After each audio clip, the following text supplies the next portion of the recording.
And while it's definitely annoying when it pulls us away from something we're trying to focus on, it's also crucial for keeping us safe, you know. So it's a balance, right? We need to focus, but also be open to those important cues that might be telling us to shift our attention. And that's why understanding this interplay of attention, memory, and social cues, it's so important. That's a fantastic question. It's not just about getting things done or remembering our to-do list. It's about understanding how our brains are constantly deciding what to pay attention to and how those decisions, well, they shape how we see the world. I couldn't have said it better myself. Okay, that's a pretty deep thought to leave our listeners with. But before we wrap things up for this part of our deep dive, I want to circle back to something you said earlier about those activity silent memory traces.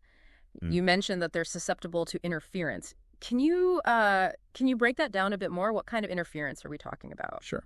So that 2019 model, it highlighted two main types of interference, Mm. decay and disruption.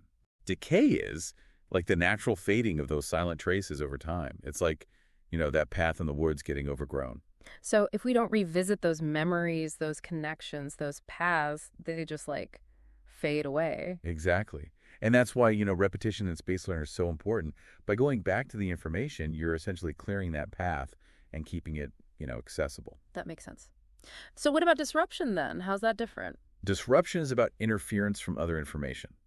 Think of it like someone building a new path that intersects with that old one. It makes it harder to follow the original trail.